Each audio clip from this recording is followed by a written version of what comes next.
Il est important que les participants potentiels à la recherche connaissent et affirment leurs droits. Décider si oui ou non on accepte de participer dans un projet de recherche n'est pas simple.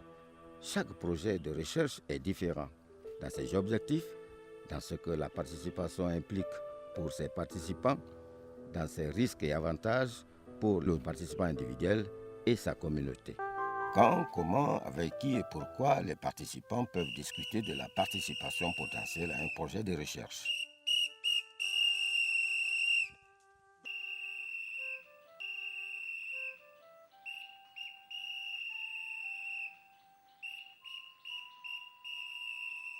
Population d'Hermakono, notre chef de village demande la présence de tout le monde après la prière de 16 heures à la place publique. Brave population d'Hermakono, notre chef bien-aimé, le Fama des Famas, le doux, le généreux, demande la présence de tout le village après la prière de 16 heures à la place publique. Mama, tana muri. Tana yo muri. Wa, mama, men gana ngili tiri. Awanga nara lan konde bun. Alagan sara salinu bara. Bara me.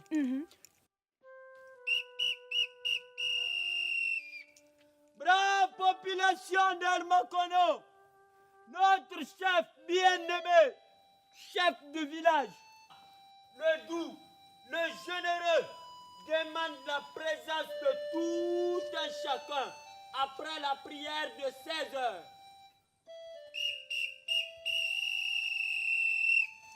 Nous devrons recevoir une délégation en provenance de Bennou, notre grande ville.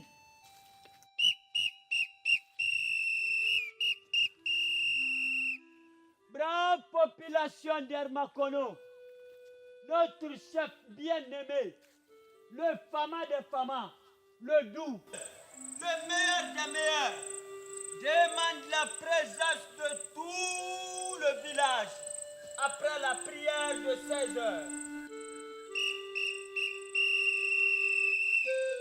Nous devrons recevoir une délégation en provenance de Bennou, notre grande ville. Population d'Hermakono, le chef de village demande la présence de tout le monde après la prière de 16 heures. Hommes et femmes.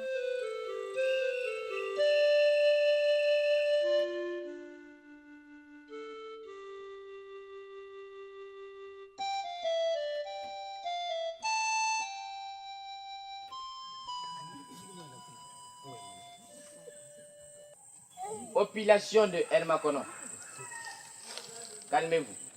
Notre grand Fama veut parler. Fama, vous avez la parole. Djeliba, Naam. au nom de notre doyen du village et la présidente des femmes, et à mon nom personnel, voici les 10 noix de cola pour souhaiter la bienvenue à nos hôtes.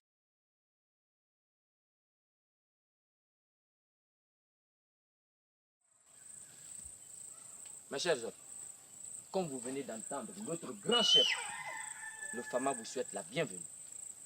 Merci beaucoup.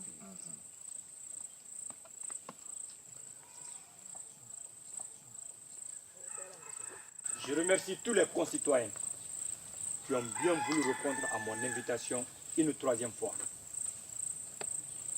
pour souhaiter la bienvenue à nos hôtes. Mais je suis convaincu de quelque chose. Inch'Allah, vous n'allez pas le regretter. Tout à fait normal. Cher docteur, la fois dernière, on a beaucoup dit. Vous avez dit que vous allez prélever sur les participants. Nous voulons savoir, qu'est-ce qui doit être prélevé là-dessus? Voilà. C'est ça un chef. Vraiment. Il connaît la préoccupation de sa population. Il Fama. Ce que le chef de village vient de dire était dans la pensée de tous, n'est-ce pas? Oui.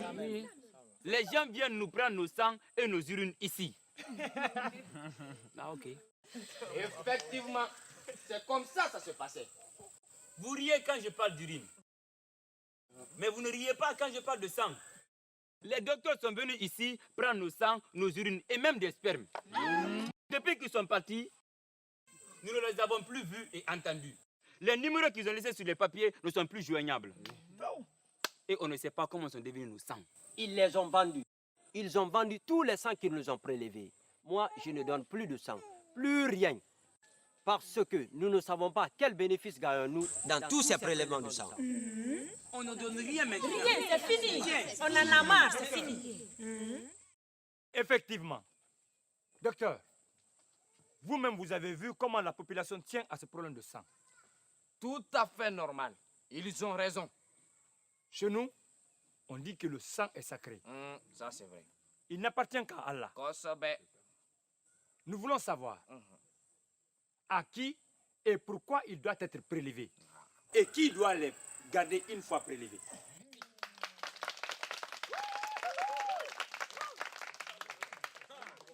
Ce n'est pas toutes les recherches qui demandent des échantillons biologiques. Pourtant, des fois, c'est important. Par exemple, certaines recherches en santé exigent qu'on fasse un prélèvement de sang afin de mieux comprendre l'état de santé d'un participant potentiel.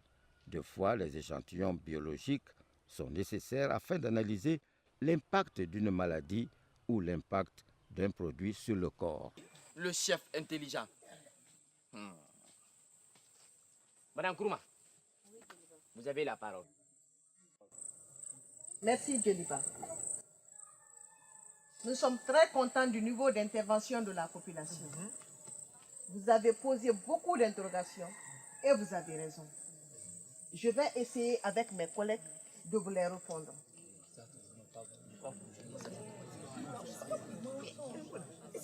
Population d'El Makono, calmez-vous. Kokoulou Bafo, si abracez Kiyama. Elle a sûrement de quoi vous satisfaire. Calmez-vous. Madame Kourouma, continuez. Merci, Djeliba.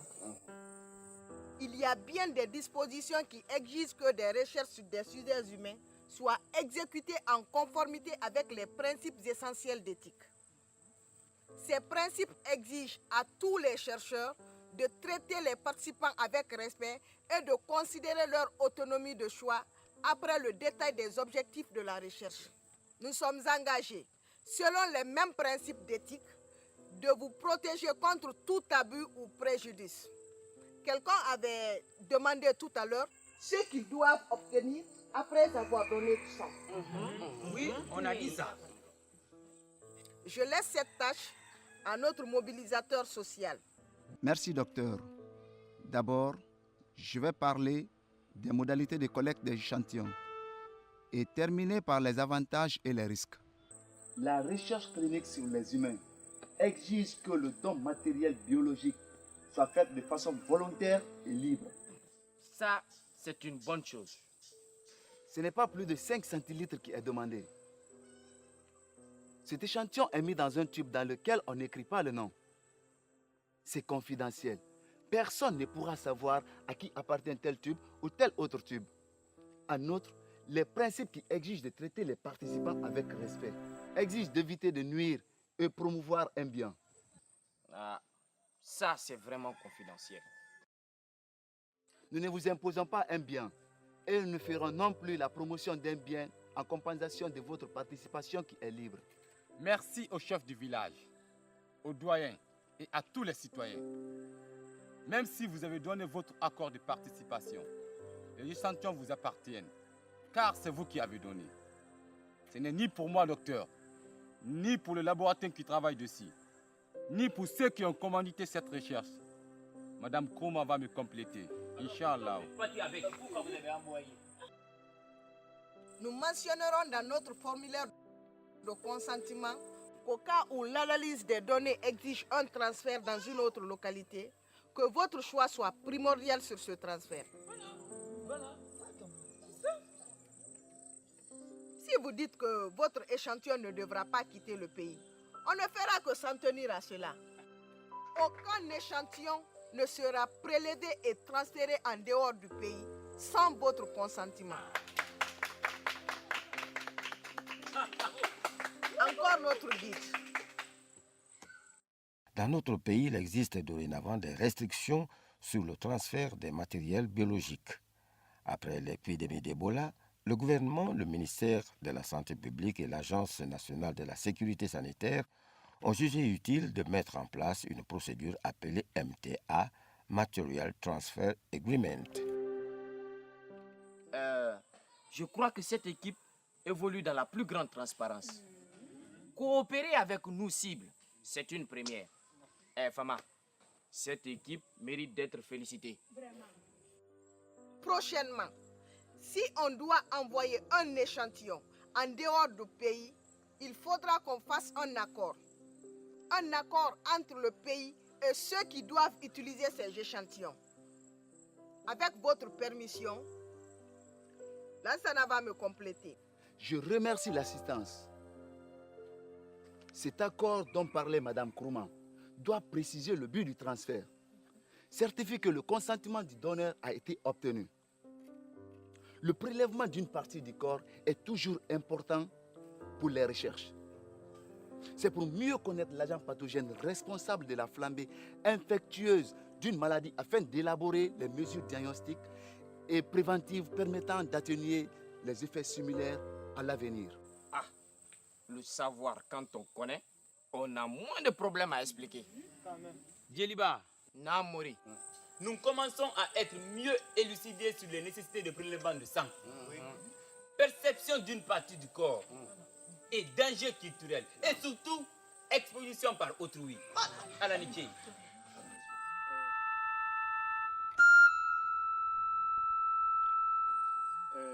Cher docteur, sous votre respect,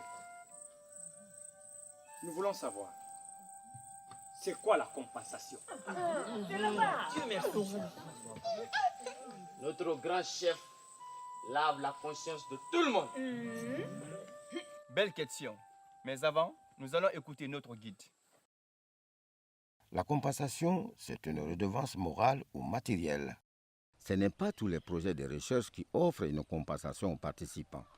Dans le cas éventuel, la compensation peut prendre plusieurs formes, telles que pagne, cola, nourriture. Une compensation n'est pas une rémunération.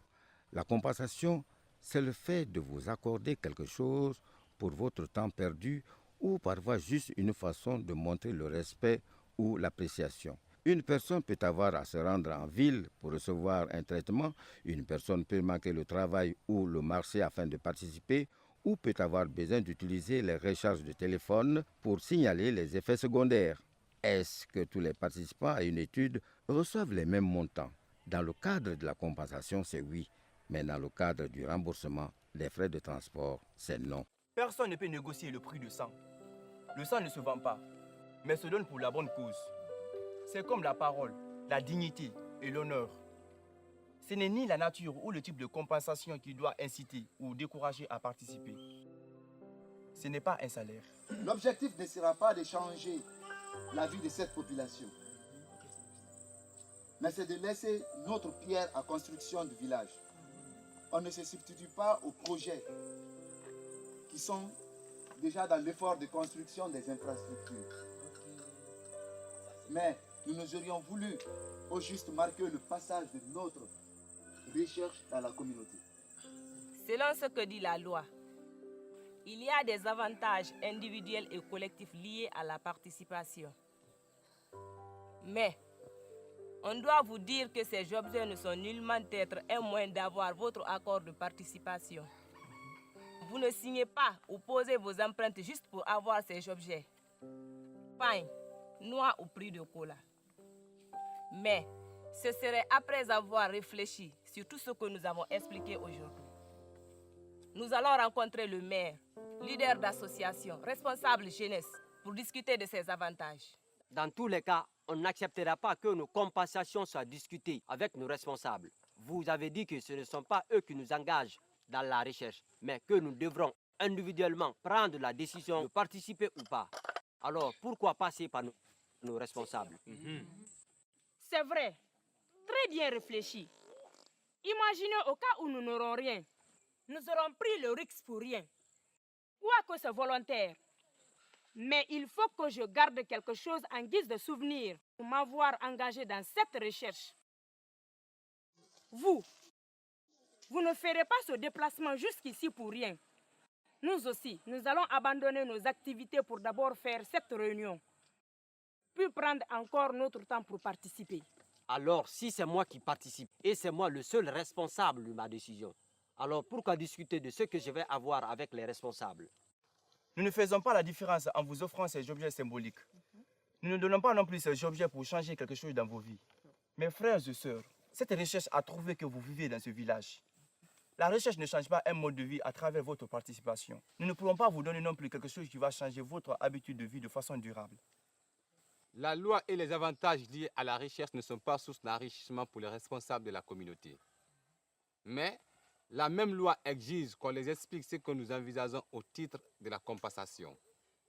C'est pour ce souci de transparence qu'on vous a expliqué devant vous tous que nous devrons rencontrer les responsables. J'apprécie cette initiative de paiement des avantages. Tenant compte de notre mode de vie, il y a eu des chercheurs qui sont venus ici. Ils ont donné de l'argent aux femmes. Et maintenant, ces femmes font du commerce. Elles n'ont plus le temps de s'occuper de leur ménage. Chaque jour, je reçois leurs époux qui se plaignent chez moi. Je ne suis pas contre l'idée de paiement des avantages, mais de ce que ça peut créer comme trouble social après le départ des chercheurs. Population de Hermakono. Je pense que nous sommes bien clarifiés sur cette affaire. Nous ne pouvons qu'être heureux. Nyimvonyo bonimi. Nyimvonyo kalele. Nyimvonyo bonimi. Nyimvonyo kalele. Nyimvonyo bonimi. Nyimvonyo kalele. Nyimvonyo bonimi. Nyimvonyo kalele. Nyimvonyo bonimi. Nyimvonyo kalele.